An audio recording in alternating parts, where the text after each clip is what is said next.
Hi, it's Richie Rourke, and I want to talk to you today about the Electoral College.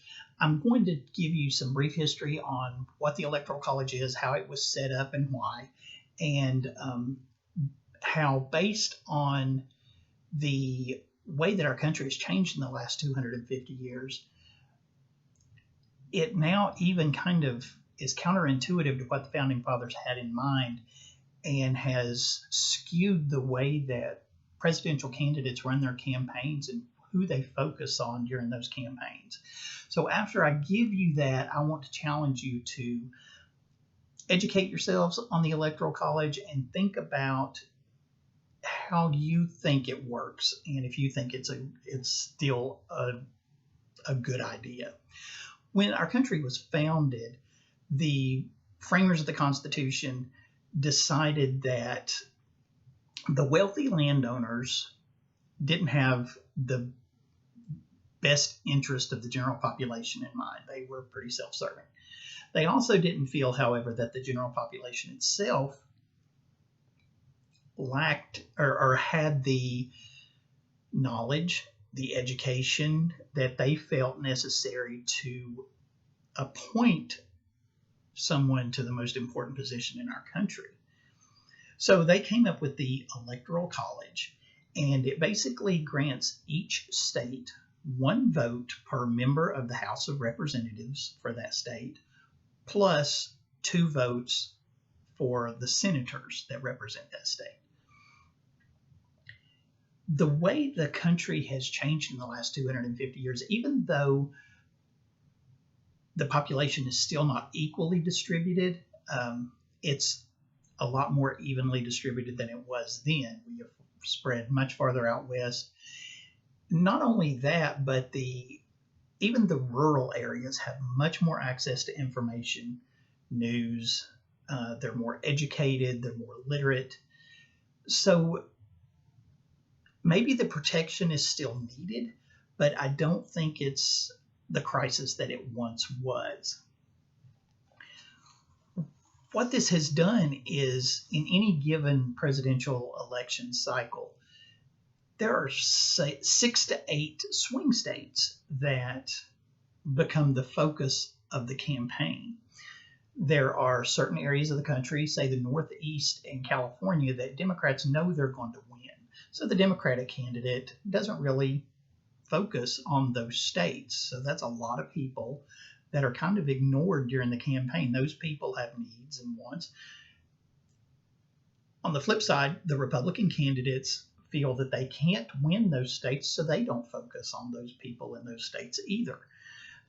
So it comes down to campaigns have become focused on the swing states because those are the votes that they need to win.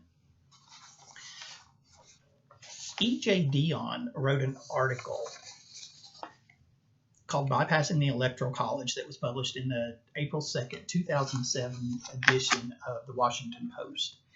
And in it, he tells us to remember states get 1 electoral vote for each member of the House of Representatives plus both senators. No matter how small, every state has at least 3 electoral votes.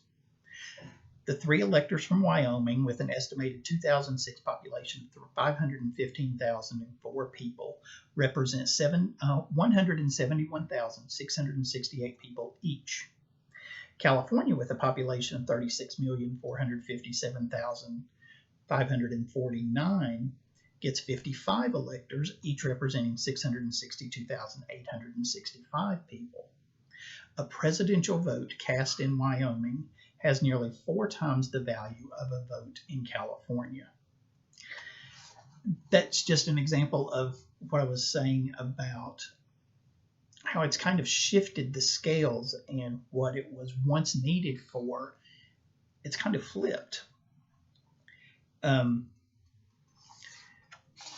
The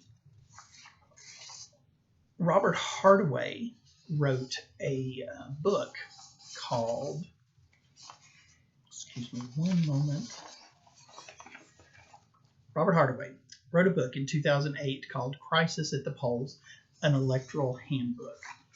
And in it, he goes he talks about the district system.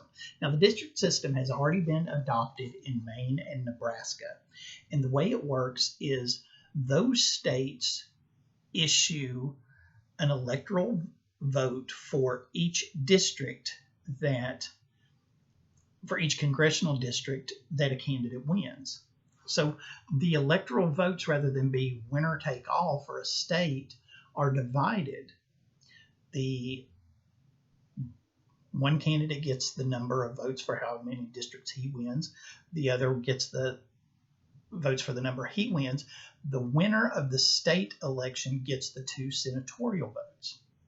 Now, this could encourage candidates to focus on those states that they might not otherwise, because now their votes aren't being nullified if they lose the state.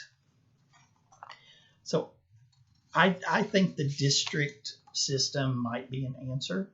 I would challenge you to not only the 2 sources that I mentioned, but look at other sources, see what you think. Do you think it's fair that if a candidate receives 500,000 votes in a state, the losing candidate wins 200,000 votes? Those 200,000 votes as it exists now are just cast aside and don't count at all in the overall election. So just think about what you think is fair, and it's important. I hope you read up on it, make a good decision. Thanks for listening.